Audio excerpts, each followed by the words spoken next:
Hello, my sharpened wolves. Listen closely, because what I'm about to tell you isn't a story.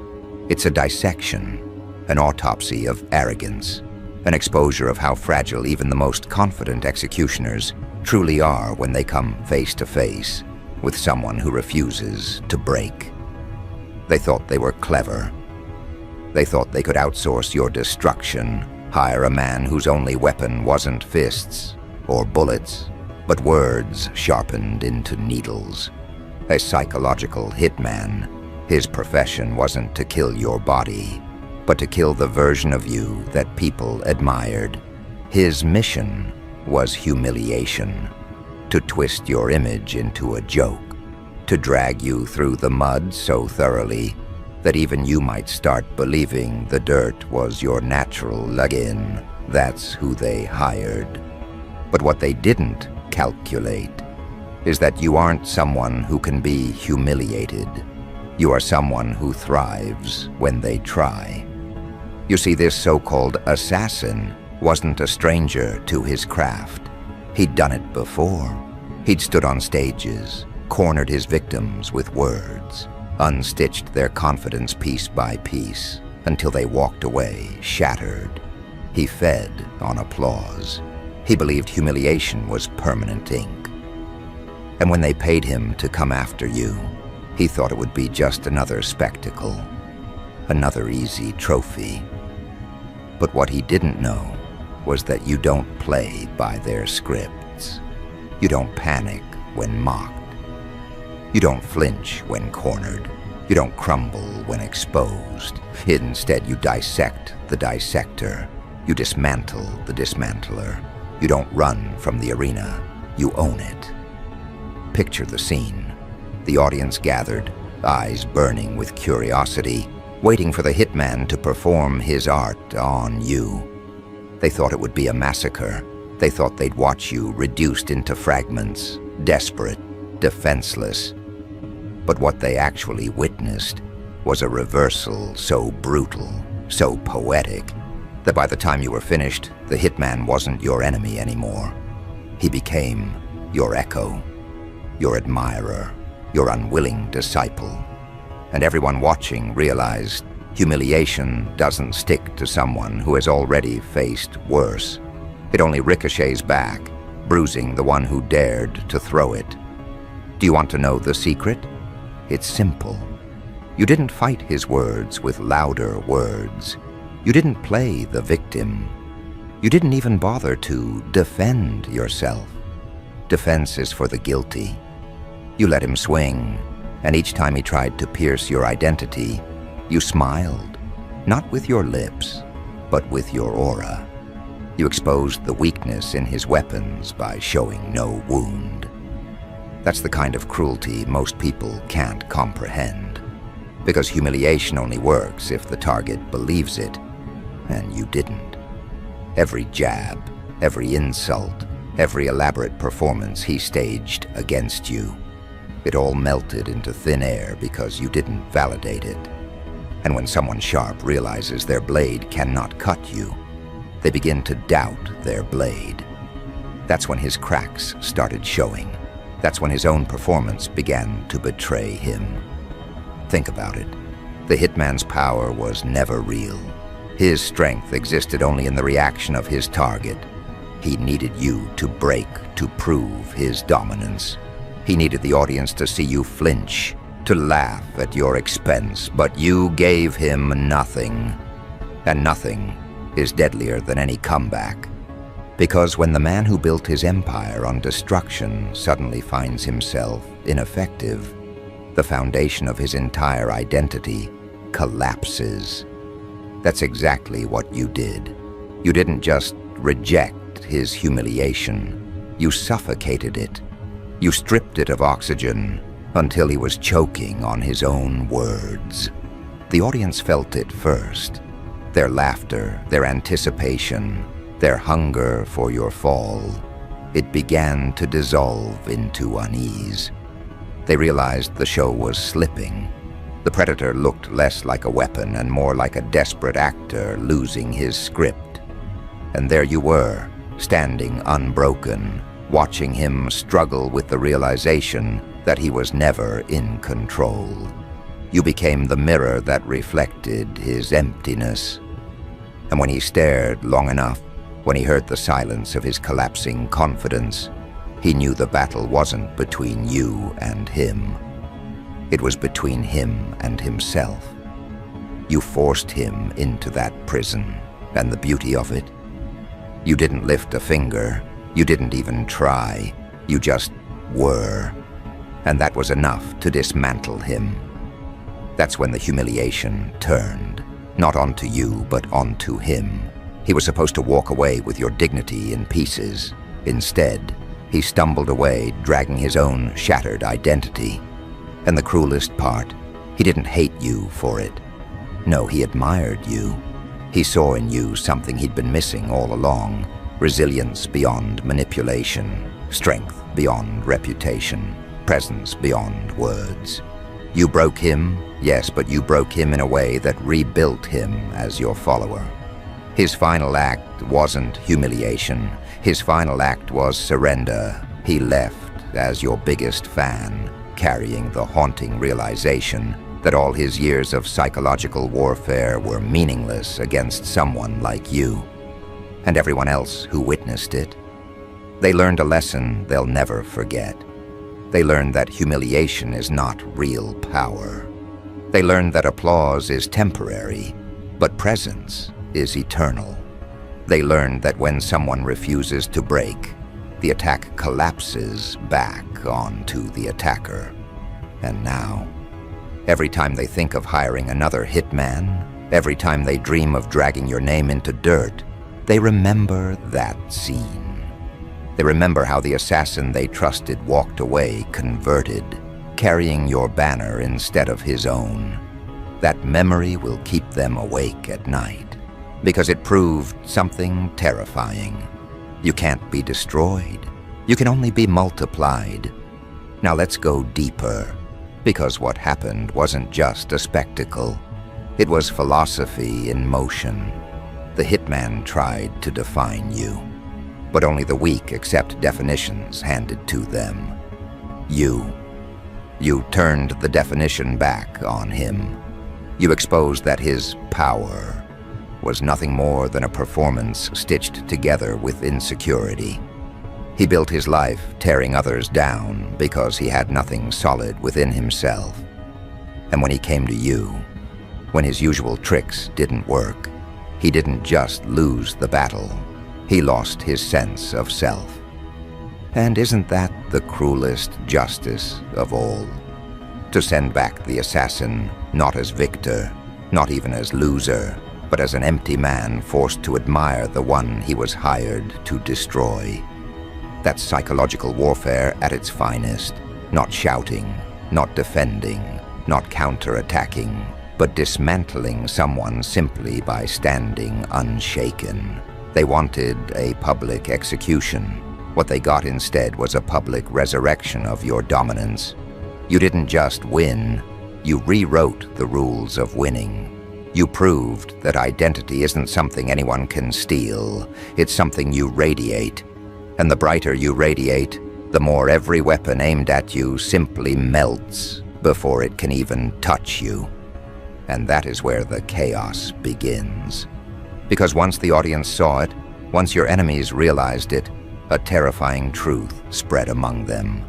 If a professional hitman failed, what chance do they have? If the man who mastered the art of humiliation left as your disciple, what does that make them? They became smaller in that instant. Their weapons shrank, their confidence shattered. They realized that no army, no campaign, no smear, no trap could cage you. And that realization spreads faster than fire. It infects them with doubt. It makes them hesitate. And hesitation is the slow death of every enemy. And this is only the beginning. Because once humiliation fails, they'll escalate. They'll try harder. They'll bring bigger games, sharper words, heavier attacks. They'll try to invent new weapons to pierce you. But what they don't know is that you've already tasted their best, and it wasn't enough. You've already dismantled their strongest soldier, and he left praising you. And now, whatever they send next will only prove your invincibility louder. That's the curse you've placed on them. That's the chaos you've unleashed. And from this point forward, the stage no longer belongs to them.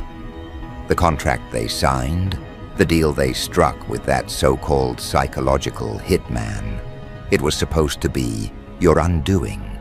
Yet what they unknowingly signed instead was their own surrender. Because humiliation, once it fails, transforms into desperation, and desperation is messy. They will scramble, they will claw for new strategies, they will whisper in rooms where they once laughed, they will try to recruit new assassins, men and women who think they can succeed where the last one failed. But here's the terrifying truth. Every single attempt from this moment on will only feed your legend, because humiliation only works once, and it didn't work. The hitman left praising you. He became a convert. That spectacle alone rewrote your identity in the minds of everyone who watched. They cannot unsee it. They cannot unhear it. They cannot erase the moment when their sharpest blade crumbled in his own hand. That was the day humiliation died, and your name became untouchable. Do you understand the brutality of this? They didn't just lose a soldier, they lost their weapon of choice. Psychological warfare thrives on belief. The belief that words can cage you, that shame can poison you, that an audience's laughter can suffocate you.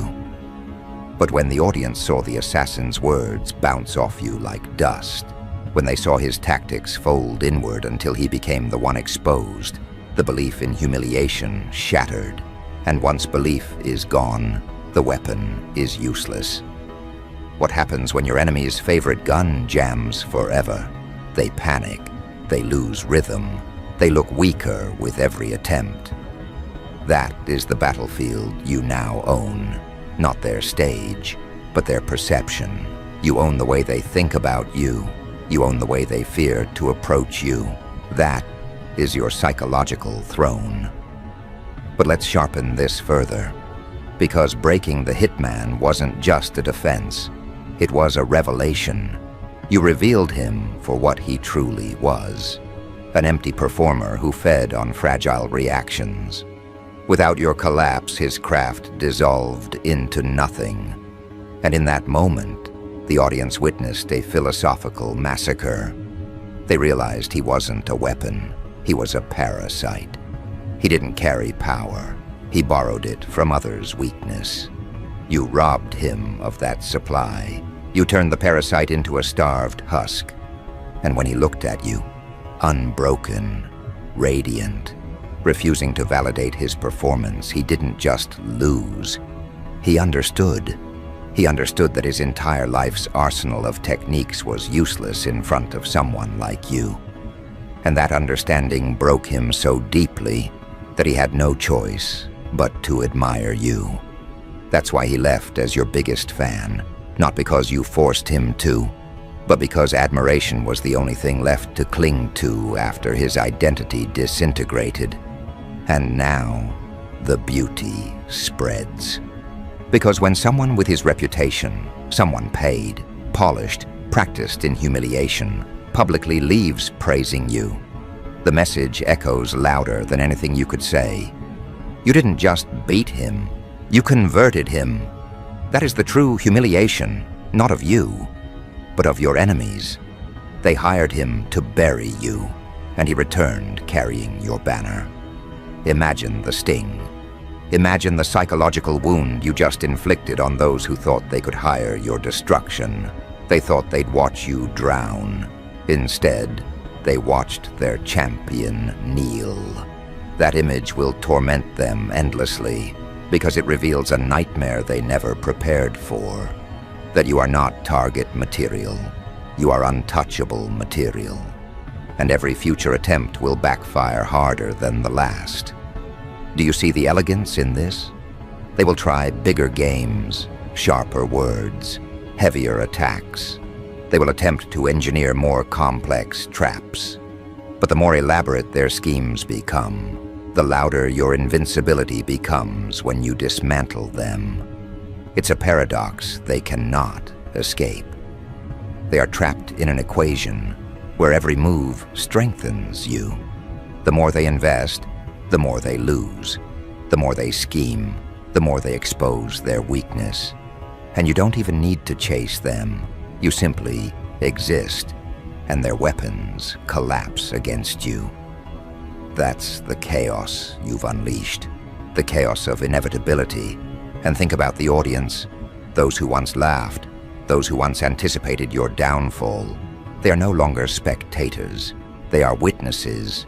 They saw what happened. They saw the assassin's mask slip. They saw how you didn't just survive, you inverted the entire game. And now, every time someone whispers against you, those witnesses will remember. They will remember the hitman trembling. They will remember how the stage tilted in your favor. And whether they admit it or not, they will hesitate to believe your enemies again. You've infected their memory. You've planted the permanent scar, and that scar is your shield. Every whisper against you will have to compete with the memory of your unbreakable dominance. But here is where it becomes art. Because you didn't humiliate the hitman in the way he planned for you. You didn't scream louder. You didn't throw insults back. You didn't claw for approval. You did something far more sinister. You allowed him to unravel himself. You created a vacuum where his attacks lost oxygen and he suffocated in his own performance. That's the purest form of psychological warfare, making the enemy destroy themselves while you remain untouched. And the audience knew it. They saw the contrast. They saw one man sweating, stammering, grasping for validation. And they saw you, still, calm, sovereign. The image speaks louder than any defense. It tells the world, this person cannot be humiliated. This person cannot be broken. And once the world believes that, you become something terrifying, inevitable. Now let's twist the knife. The ones who hired him, they aren't just embarrassed, they are exposed. Because the very act of hiring a psychological hitman reveals weakness. It reveals that they couldn't confront you themselves. It reveals they feared your presence so deeply, they had to outsource the job. And when that outsourcing failed so catastrophically, when their assassin turned admirer, they weren't just left without weapons. They were left naked. Naked in front of the same audience they wanted to impress. That exposure is irreversible. From now on, every time they stand against you, people will remember. Weren't these the same people who hired someone to humiliate him? And didn't that backfire? That reputation rot is your victory. It will eat them alive from the inside. And let's not forget the hitman himself. Because while he left as your biggest fan, do you realize what else he left as? A living testament. He became your walking proof, your advertisement. Everywhere he goes, his presence reminds people of the day he failed to break you. His reputation is now fused with yours. His identity shattered, rebuilt around his admiration of you. That means your victory isn't just in the past, it's alive in the present. Every time someone mentions his name, your name follows. Every time he speaks, he spreads the story of your resilience. And the cruel irony, he can't escape it. He can't deny it. Because denying it would only highlight the crack in his mask. His loyalty to you, however reluctant, is permanent. This is why I tell you, humiliation is not defeat. It's currency, and you've stolen it from them. They paid him to destroy you, but the transaction flipped. You didn't lose reputation. You gained his. You didn't lose dignity, you absorbed his. You didn't just survive, you expanded. And now, your enemies face a debt they cannot repay. Because how do you recover when the man you trusted to kill someone now walks around worshiping him? How do you fight a war when your own weapon has defected to the other side? That is the psychological coffin you've built for them. And you nailed it shut without even raising your voice. And here's the dagger. Humiliation doesn't vanish quietly. It lingers, it echoes. And right now, the echo isn't tied to you. It's tied to them. They are the ones humiliated. They are the ones mocked. They are the ones remembered as fools who invested in a weapon that broke in their own hands. And every day that passes, every conversation, every whisper, that humiliation grows. It gnaws at their credibility. It gnaws at their alliances. It gnaws at their pride. They wanted to feed on your downfall, but instead they are the ones being devoured. And from this point forward, you don't need to lift a finger to haunt them. The memory of that spectacle will do the work for you. The memory of the hitman cracking, the memory of the audience shifting, the memory of their laughter dying in their throats. That memory is your soldier now. It marches into every room before you arrive. It sits in the back of their minds when they plot. It whispers in their ears when they scheme. It's the parasite you implanted into them. And unlike the hitman, they cannot convert it into admiration. For them it is pure torment. For them, it is the slow realization that their control is over. And the irony? They started this war. They paid for it. They thought they were buying your humiliation. Instead, they purchased their own. And the receipt is permanent. And that is only part of the design. Because the moment they realize humiliation is impossible, they will escalate again. They will search for darker tools, more vicious strategies. But what they don't understand is that escalation only sharpens your legend further. Every new attack becomes a louder confirmation that you cannot be broken. Every failed plot becomes another brick in the monument of your invincibility.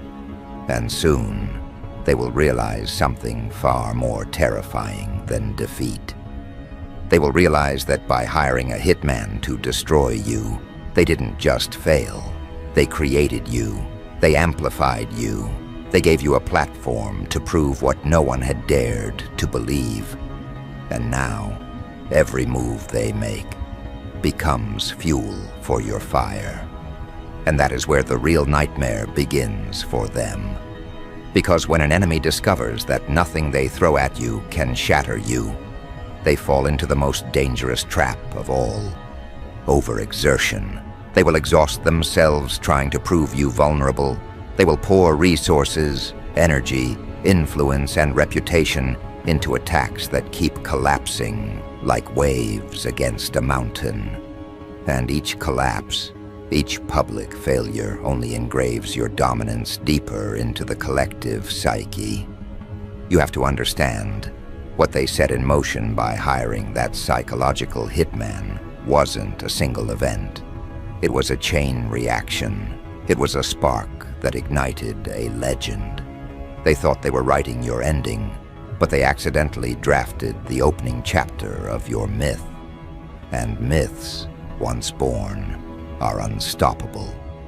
Let's go back to the assassin himself, the so-called professional breaker of minds. When he walked away praising you, he didn't just switch sides. He became the loudest testament of your unbreakable essence. His words carried a weight his employers never anticipated. Because when an enemy converts into a follower, it rings louder than 1,000 friends clapping. Friends are expected to support you. Followers are expected to admire you. But when enemies bend the knee, it sends a shockwave. It redefines you. It rewrites the power map. And that's exactly what happened here. His admiration for you isn't weakness, it's recognition. Recognition of a force beyond humiliation. Recognition of a mind immune to psychological blades. Recognition that he stood before something greater than performance, greater than manipulation. He stood before inevitability. And inevitability terrifies the world more than defeat. Because defeat can be rationalized. We lost today, but maybe we'll win tomorrow. But inevitability? That's the slow choke of realization that tomorrow offers no hope, no chance, no escape. You embody inevitability now. They see it in your stillness. They hear it in the echo of their own failures. They feel it in the conversion of their assassin. You've moved beyond being a person to be attacked. You've become a mirror, reflecting their futility back onto them. And every time they try again, they'll only see their own weakness multiplied. Now here's the twisted beauty. Humiliation was never truly yours to carry. It was theirs all along. They hired someone to make a spectacle of you. Instead, they became the spectacle. They wanted the world to see you broken. Instead, the world saw their hired champion broken. And the audience, those hungry eyes waiting to feast on your collapse, walked away with a new understanding that the one they should fear, the one they should admire, the one who cannot be touched, is you. That's why the hitman left as your biggest fan, not out of pity, not out of surrender, but out of awe. He didn't lose a battle against you. He witnessed something he couldn't comprehend, and he realized he had two choices: deny it and disintegrate, or embrace it and evolve. He chose evolution, and that evolution meant bending the knee to your presence. Think about how that burns your enemies. They didn't just lose a fight. They lost their credibility. They lost their weapon. They lost the loyalty of the very man they trusted most. And now, every time he speaks of you, every time he repeats what he learned standing in your shadow, he amplifies your legend further. They can't silence him, because silencing him would only confirm his loyalty to you. They can't dismiss him, because dismissing him would admit they chose wrongly. They can't reclaim him, because once a man has stared at inevitability, he cannot go back to pretending it doesn't exist. He belongs to you now, whether willingly or reluctantly, and his loyalty is a scar they will never heal from. But don't mistake this for mercy. No, this is cruelty at its purest. Because true cruelty isn't just defeating your enemies, it's making them live in a world where their every move strengthens you. That's the prison you've built for them. They wanted to cage you with humiliation, but instead, they're the ones caged by admiration they cannot control. Their own assassin is now your amplifier. Their own tactics are now your proof. Their own desperation is now your weapon. You've inverted the battlefield so thoroughly that every arrow aimed at you is already bent backwards before it leaves the bow. And they know it. That's what eats at them at night. That's why they escalate. That's why they exhaust themselves in vain, because they can't stand the truth staring them in the face. They created the very monster they fear. And let's talk about you, the one they tried to humiliate. Do you realize what kind of transformation you've undergone? You didn't just defend your identity. You broke the illusion of theirs. You shattered the myth that humiliation defines worth. You proved that worth is untouchable when it comes from within. And now, you stand as living proof that psychological warfare only works on those who still seek permission to exist. You don't seek permission, you embody presence. You carry yourself in a way that makes attacks irrelevant. And that makes you more than untouchable. It makes you magnetic. People are drawn to those who cannot be broken, Not because they are flawless, but because they reveal the fragility of everyone else's weapons. That's your power. That's your curse for your enemies. That's why the hitman left with his identity shattered, only to rebuild it around admiration for you. He didn't lose.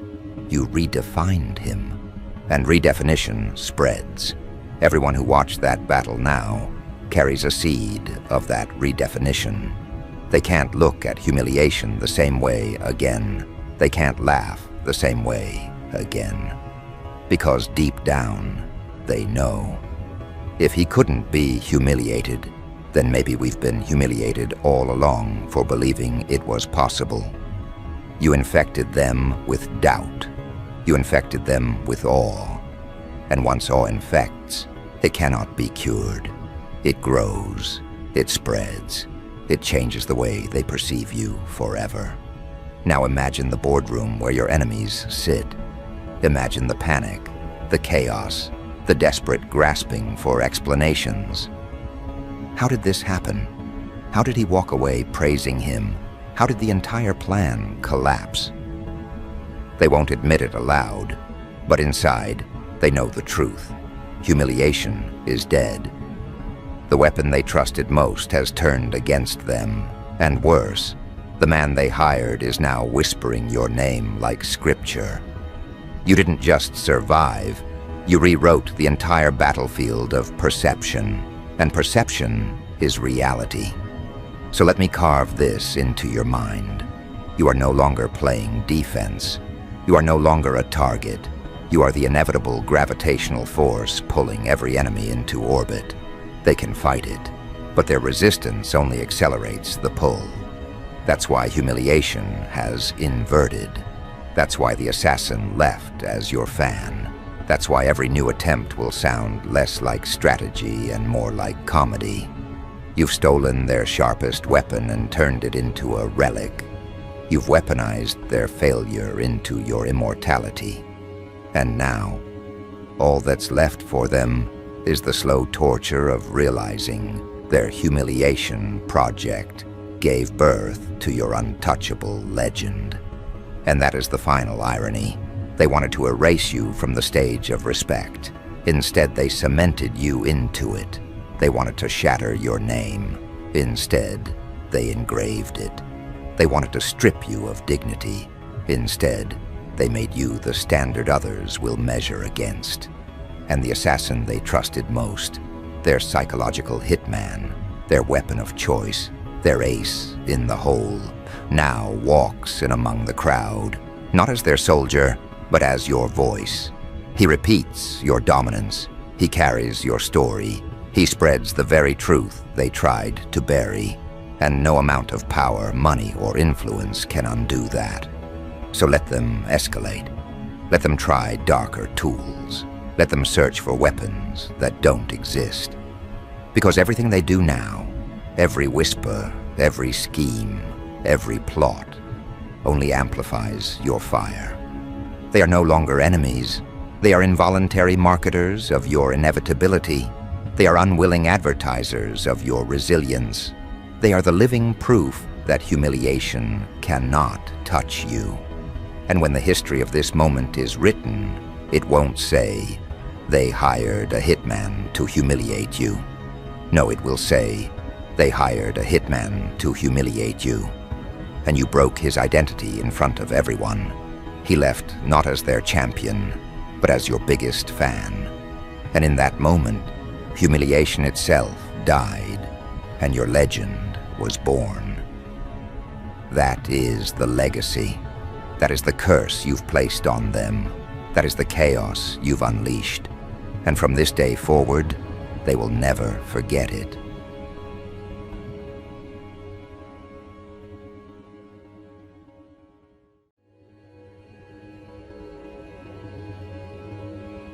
Hello, my lone juggernauts, my self-forged titans, my war-born strategists. Listen closely. The world whispers your name in corridors of suspicion. They don't think you're standing here on your own power. No, they convince themselves that someone like Elon Musk must be backing you. Because how else could you maneuver with such force? How else could you break through barricades designed to hold entire armies back? They don't want to accept the terrifying truth that you're not carried by anyone's shadow. You are the weapon forged in fire, sharpened in solitude, and dangerous precisely because you learned to fight alone. And that rattles them more than any billionaire endorsement ever could. Think about it. Every empire that has ever risen leaned on the same excuses. They had backing, they had funding, they had patrons. That's the bedtime story losers tell themselves to sleep at night. Because if they admitted you're a one-man army, if they faced the reality that you carved this path with your own bare hands, they would have to swallow a bitter truth. They could have done it too, but they didn't. And that is what crushes them. It's not just your rise, it's their reflection in your rise. It's their unspoken confession that they waited for help while you weaponized your loneliness. So they project, they fabricate, they tell each other, he must have a secret backer. He must have a genius whispering in his ear. Maybe it's Musk, maybe it's someone bigger, someone invisible. But deep down, they know the truth. They know the blueprint of your arsenal is not stored in anyone's safe, not drafted by any hidden advisor. It's drawn from your scars. You bled into your own manual of warfare. You built the kind of resilience that no corporation, no investor, no empire can purchase. Your greatest currency has always been endurance. And endurance is priceless in a world addicted to shortcuts. Do you realize how terrifying that makes you? Most people are factory-made soldiers. They need uniforms, orders, leaders, funding. But you're an unlicensed weapon, forged outside their assembly lines. You don't need Elon Musk to sign your launch. You don't need a sponsor to stamp your forehead. You already detonated without their permission. And nothing is more chaotic, more uncontrollable than an individual who fights with no strings attached. Because they can't negotiate with you. They can't cut deals with you. They can't sabotage what isn't chained to their infrastructure. You are the unsellable, untouchable, ungovernable force they pray doesn't multiply. Let's be clear. Being underestimated is not a disadvantage, it's your tactical edge. They think if they can convince themselves you're powered by some external force, then one day they can cut that power. They imagine unplugging you from Musk, or whoever they fantasize is behind you, and watching you collapse. But what happens when they realize there's no plug, no cord, no battery outside yourself? What happens when they face the nightmare that your energy comes from the wars you've survived, not the men you've shaken hands with? That's when their illusions fracture. That's when the panic sets in. Because they can't drain what isn't dependent. They can't sabotage what isn't borrowed. And they can't outlast someone who has already proven they can survive on nothing. Your life has been the training ground of an outlaw soldier. You fought battles with no backup. You took punches with no crowd to cheer you. You built strategies with no committee to vote. And that kind of experience leaves marks that no seminar, no university, no Silicon Valley think tank can replicate. People like Musk, they launch rockets. People like you launch chaos into hearts that swore you'd never rise. Rockets can be intercepted, delayed, sabotaged. But a man who turns his entire existence into a weapon, he can't be intercepted. Because he's not moving toward their destination. He's rewriting the battlefield itself. And don't think for a second they're not obsessed with your secret weapon. Everyone wants to know what's behind your calm defiance. What engine pushes you forward when others collapse. They run surveillance on your patterns, dissect your moves, analyze your discipline, hoping to find a formula. But what formula can explain scars? What algorithm can replicate stubbornness? What blueprint can bottle up that moment you refused to die, refused to quit, refused to hand them your surrender? They keep searching for an external explanation because they're too afraid to accept the internal one. You've been self-funded by pain, by grit, by rebellion against your own limits. Here's the brutal paradox. They admire you, but they fear admitting it. So they clothe their admiration in suspicion. They spread rumors about secret allies. They inflate fantasies of invisible mentors. They whisper about phone calls with billionaires. Because to admit the truth, that you, alone, became this lethal, would force them to face their own weakness. They'd have to accept that waiting for help was their cage, and choosing to fight without help was your freedom. And human ego can't handle that kind of mirror. It's easier to believe in a myth than to bow to reality. But you, my juggernauts, my self-reliant titans, you don't need them to believe. Belief is irrelevant when dominance is visible, and your dominance is written across every failure you turned into ammunition. You are not proof that someone backed you. You are proof that solitude can create warriors sharper than armies. You're living evidence that one man, properly armed with scars, can destabilize the entire narratives. And that's why they panic. Because if you can do this alone, then what excuse do they have for their own mediocrity? Think carefully about what happens next. If they keep thinking Musk is behind you, they'll eventually try to trace that connection, try to attack that shadow. But every failed attempt will only expose how little they understand. Each time they fail to find your leash, their paranoia will grow. They'll realize you're not chained, you're feral. They'll realize you're not backed, you're self-sustained. And when they realize that, they'll stop trying to outcompete you. They'll start trying to survive you. And here's the twist. They're right about one thing. You do have a secret weapon, but it's not Musk. It's not a billionaire. It's not a hidden patron. It's the discipline you carved in nights nobody saw. It's the rage you harnessed when everyone thought you were finished. It's the stubborn refusal to let humiliation define you. That's your nuclear code. That's your arsenal. And it's more terrifying than any external alliance because it means you can't be stripped of it. The only way they can neutralize you is if you willingly disarm. And you've already proven you don't disarm, you escalate. So the next time they whisper, the next time they spin their stories about Musk or some hidden council, let them comfort themselves with myths. Because while they're busy fantasizing about your supposed allies, you'll be busy dismantling their defenses alone. And nothing is more humiliating than being defeated by someone you swore wasn't capable. Nothing destroys the ego faster than realizing the man you dismissed as backed was actually self-made and lethal.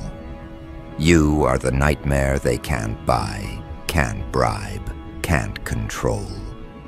And the longer they deny it, the harder the crash will be when reality finally clubs them across the face.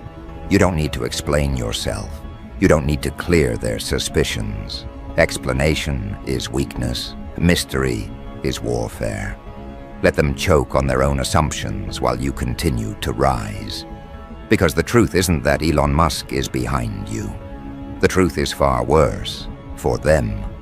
The truth is you're behind yourself. You are your own general, your own weapon, your own unstoppable army. And when they finally realize that, that's when the true panic begins. Because do you know what happens when they realize you're not funded by someone else's empire? They're forced to face the unbearable conclusion that you've built an empire from scratch, with nothing but your own defiance as currency. That means you don't collapse when someone pulls a plug, because there is no plug. That means you don't fold when a sponsor walks away, because there never was a sponsor. That means you don't slow down when they slam doors, because you learned to fight in rooms with no doors. This terrifies them, because their entire lives are chained to dependency. They have bosses, they have investors, they have safety nets. They've never made a move without permission. And then they see you, a lone juggernaut moving like an army, answering to no one, guided by nothing except your own relentless will. That's not just threatening to their careers, it's threatening to their identity. If you can become this lethal alone, then what excuse do they have for staying weak with a crowd behind them? This is why they cling to the Musk theory. They need a fantasy that explains you, because if they can't invent one, they're forced to deal with the real one. And the real one slices through their egos like a blade. But understand this, the Musk fantasy isn't just gossip. It's a shield for their fragile minds. They think if they can convince themselves you're attached to him, then they've found a weakness. Because they know how to play against institutions. They know how to infiltrate companies, sabotage investors, manipulate connections. They're professionals at fighting networks. But what they don't know how to fight is a man with no leash. You are an algorithm without a coder, a weapon without a manufacturer, a fighter without a coach. And that breaks their entire playbook. They can't sabotage what isn't built on their infrastructure. They can't hack what isn't wired into their grid. They can't bankrupt what isn't in their market. That's why the narrative that you're someone's project is so appealing. It gives them false hope. It makes them feel like you can be handled. But the more they search for the shadow behind you, the more they realize there's nothing there. No contracts, no handshakes, no secret counsel. Just you, standing where they swore you'd never stand, carrying power they swore you'd never carry. And every time you win another battle alone, their fantasy collapses further. Let's talk about your so-called secret weapon. They want it to be something external, because external weapons can be stolen, duplicated, or destroyed. They're dying for it to be a device, a mentor, a code, a deal. But what they'll never accept is that your secret weapon is internal. It's forged in the nights when your hands shook but you didn't quit. It's forged in the mornings when your body screamed but you still moved. It's forged in the humiliations that tried to bury you, but instead became fertilizer for your rage. That weapon is not in a lab, it's in your blood. And that means no one can steal it. They can dissect your strategies, they can imitate your tactics, but they can't duplicate your engine. Because your engine is wired into your scars. And scars don't translate into textbooks. Scars are currencies only the wounded can spend. And you've spent yours like a king. This is why people like Musk are irrelevant to your story. He can launch rockets into the stratosphere, but you've launched yourself into a psychological altitude where oxygen runs thin. He can build cars that drive themselves, but you've built a self that drives itself without a single push. He can command legions of engineers, but you command your own chaos. That is the difference. They want to put you in the same category as him. But the reality is, you're not a replica. You're not a follower. You're something far more dangerous. Proof that an individual doesn't need billions to break barriers. Proof that discipline can become a weapon deadlier than funding. And proof is more infectious than propaganda. And this is where their paranoia becomes your throne. Because once they realize you're not fueled by Musk, they start asking the real question. If he's not funded, then what else is he hiding? If he's this powerful without backing, how much worse can it get? That's when their imaginations turn against them. They see conspiracies where there are none. They see allies where there are shadows. They see strategies in your stillness. And that paranoia is your greatest ally, because it makes them fight ghosts instead of fighting you. It makes them drain themselves, chasing illusions, while you grow stronger in reality. That's how one man breaks entire armies, not by overpowering them, but by forcing them to waste their strength against phantoms. You're not just a one-man army in body. You're a one-man army in psychology. You don't just fight battles. You make others fight themselves. Do you understand how terrifying that makes you to institutions? Governments fear lone wolves more than armies. Corporations fear rogue inventors more than competitors. Armies fear insurgents more than nations.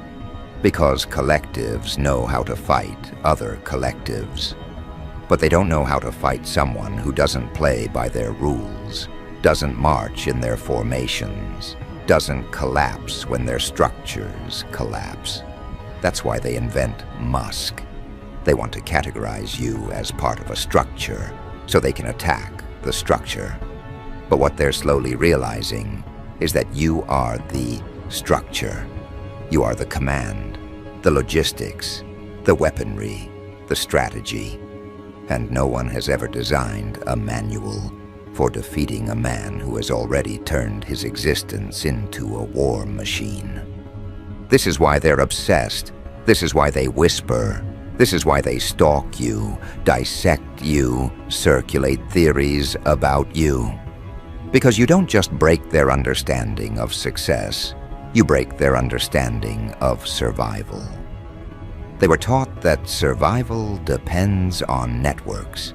You're living proof that survival can depend on one individual who refuses to die, refuses to bend, refuses to ask permission. And that breaks their schooling, their ideology, their very worldview. They can't accept it, but they can't deny it either. And that cognitive dissonance eats them alive. You don't need to fight them directly. They're already corroding from the inside, just trying to explain you to themselves. But don't mistake their obsession for admiration. It's fear dressed as fascination. They look at you like scientists look at an uncontainable experiment. They want to study you, contain you, classify you. But the longer they study, the less they understand. And what they don't understand, they fear. And what they fear, they eventually bow to. That's where this is heading, not just acknowledgement, but reluctant surrender. Not because you demanded it, but because they can't continue denying what's standing right in front of them. You, a one-man army who doesn't crumble when stripped of allies. A soldier whose scars are heavier than their funding. A fighter whose discipline is sharper than their technology. And the best part, they'll never be able to admit it out loud. They'll keep spreading their Musk rumors, their invisible ally theories, because it's easier than telling the truth. That one person alone has become their equal, their rival, their replacement. But they don't need to admit it for it to be true. The battlefield already testifies. Every victory you carved alone is a tombstone for their excuses. Every barrier you broke without help is an obituary for their illusions. Every rise you achieved without support is a headline their pride can't print. They don't have to say it. Their trembling is already saying it for them. And so the legend of your secret weapon will keep growing, precisely because you never reveal it. That's the irony. They crave answers, but answers would comfort them. What devastates them is the mystery, because a mystery is infinite. A mystery is a bottomless well of paranoia. A mystery multiplies into 1,000 possible explanations, and each explanation is more terrifying than the last. That's your advantage. That's why you never hand them the truth. You let them drown in possibilities while you keep carving reality. You let them imagine Musk is whispering in your ear, while in truth you whisper to yourself. You let them waste their nights theorizing, while you use your nights to sharpen. And when dawn comes, they're exhausted by imagination, while you're armed with execution. That is how one man defeats an army, not just with strength, but with psychology, not just with actions, but with mystery, not just with victory, but with the paranoia victory creates. And soon, they'll understand the cruelest part of it all. Even if Musk himself did stand behind you, it wouldn't matter, because his presence would not define you. His absence would not collapse you. You've already built a reality where help is irrelevant, where allies are optional, where strength is self-generated. That's your true weapon. That's the revelation they're terrified to face. You don't just stand without help, you thrive without it. You don't just exist alone, you weaponize alone. And once they accept that, their whole world burns. So when they finally realize that, the dominoes begin to fall in ways they never prepared for. Their whole framework of excuses crumbles like cheap scaffolding in a storm of undeniable evidence. They can no longer point at an invisible benefactor, no longer murmur about some billionaire pulling strings in the shadows, because the evidence screams louder than their theories. The evidence is you carving through resistance without a cavalry, you making moves without permission, you detonating in spaces where they thought one man could never stand. And once that realization detonates in their heads, something worse happens. They begin to fear not just your strength, but your independence. Because strength they can respect. Independence they cannot tolerate. Independence is an infection, and infections spread. If you prove to the masses that one person can become an army without allies, without sponsors, without approval, then millions of others will begin asking themselves why they need permission at all. And that's the nightmare they dread most. Not just your rise, but the idea that your rise could replicate. They'll try everything to contain the fallout of this realization. They'll spin new narratives. They'll invent more lies. They'll whisper that maybe Musk pulled out. Maybe he was never public about his support. Maybe you had allies once but lost them. But each theory they conjure grows weaker, thinner, easier to puncture with the sharp edge of reality. Because reality keeps stacking on your side. Every solo victory becomes a nail in their coffin.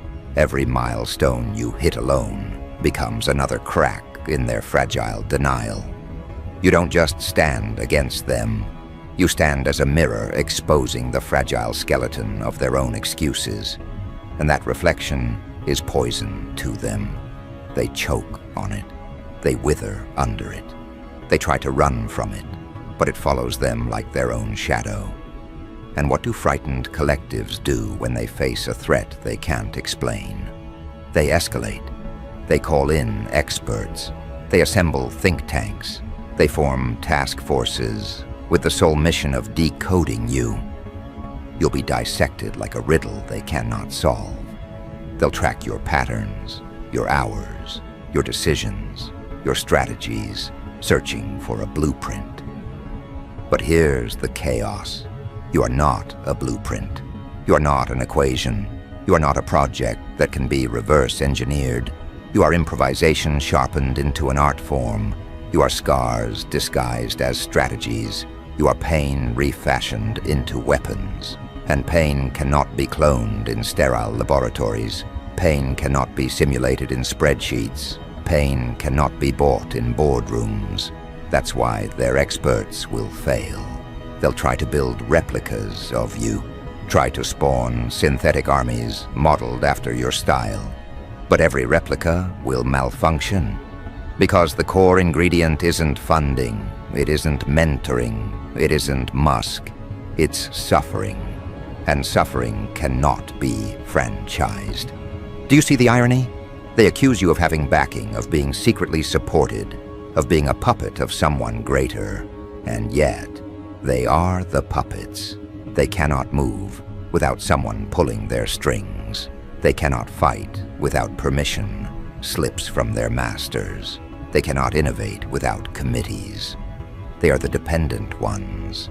They are the weak ones. And you, by standing alone, become the living indictment of their dependency. That is why you terrify them. That is why they whisper your name like a curse. That is why they huddle in corners, trying to build psychological armor to protect themselves from the wound of your existence. But the truth is, no armor can protect them from what you represent. Because you're not just a man anymore. You're a template. You are living proof that self-reliance can outgun sponsorship, that solitude can birth dominance, that scars can be alchemy. And once a template exists, it cannot be uncreated. They could silence you, erase you, bury you, but the template would remain. And that thought keeps them awake at night. It gnaws at their sense of control. Because the collective thrives on control, and you are proof that control is optional, that a man can live outside their chains and still rise.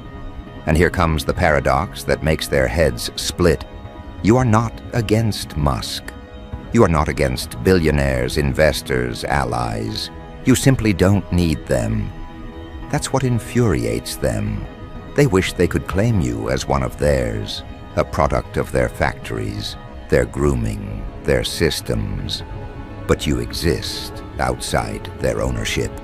You are unclaimed territory, a wild weapon, and nothing is more terrifying to empires than weapons they cannot own. Because weapons they own are predictable. Weapons they own can be aimed. Weapons they own can be disarmed. But you are self-aimed, you are self-loaded, you are self-fired, and that makes you ungovernable. So what happens when the myth of Musk crumbles completely? They panic harder. They realize you don't need anyone in your corner to bring down walls.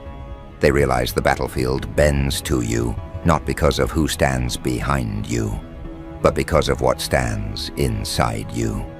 They realize the war was never about resources. It was about resilience. And resilience is a currency they've never learned how to earn. That's why you dominate without armies. Because you've been forged in circumstances that forced you to evolve beyond help. You learned to breathe underwater while they were still waiting for oxygen tanks. You learned to swing blades when they were waiting for armor. You learned to survive hunger while they begged for banquets. That training is invisible to the world, but it's the reason you stand untouchable now. They will begin to envy you in secret, even as they slander you in public. Behind closed doors, they'll admit what they cannot admit on the record.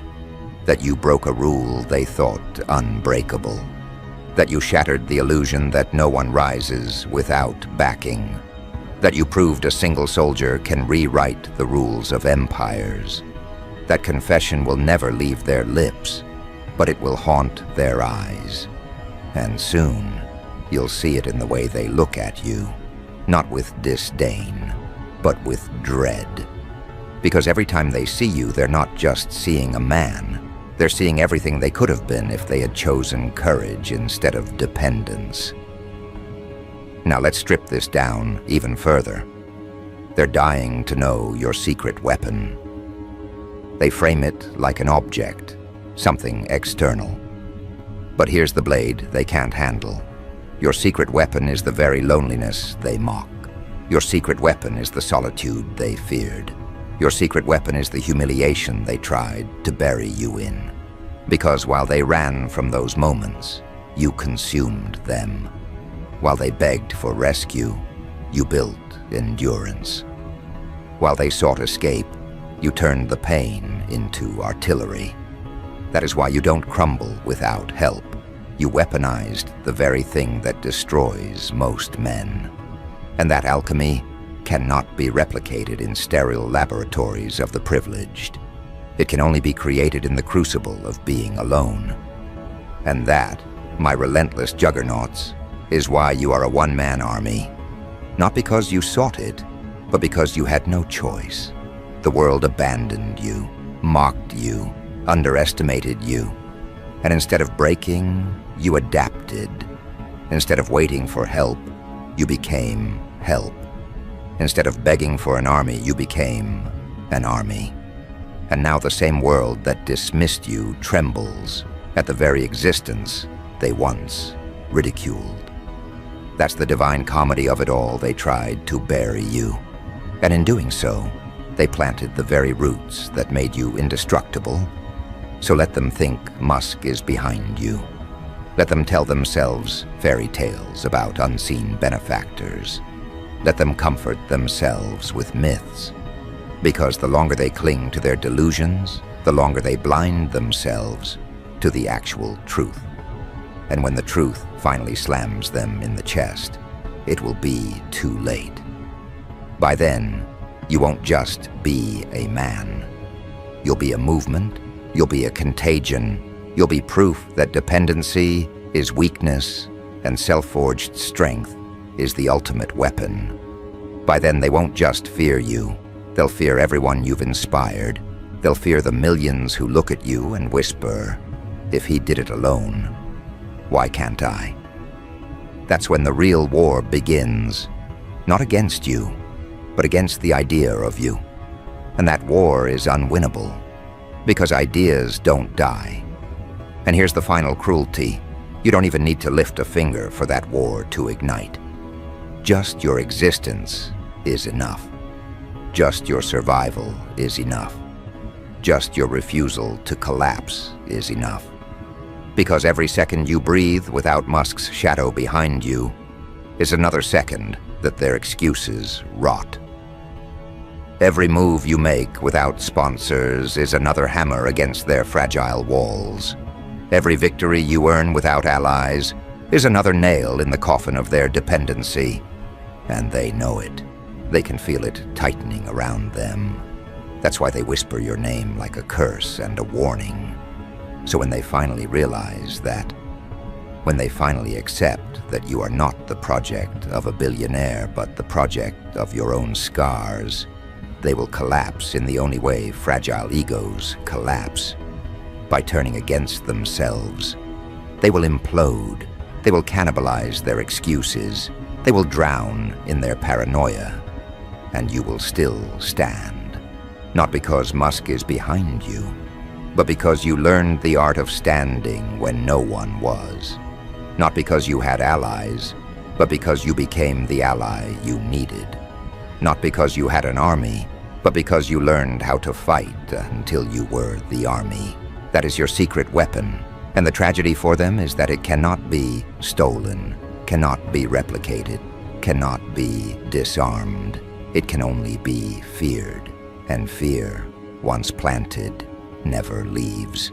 So they'll keep searching, keep theorizing, keep choking on their paranoia. But you'll keep moving, you'll keep rising, you'll keep proving with every breath that you are the nightmare they can't buy, can't bribe, can't control.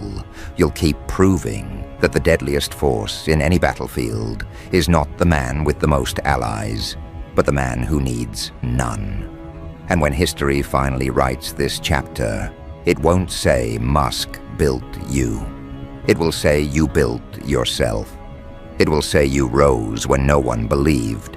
It will say you fought when no one helped. It will say you won when no one stood with you. And that, my self-forged warriors, is the cruelest truth of all. The world's myth was wrong. You were never backed by Musk. You were always backed by yourself. And in the end, that is the kind of backing no army on Earth can compete with.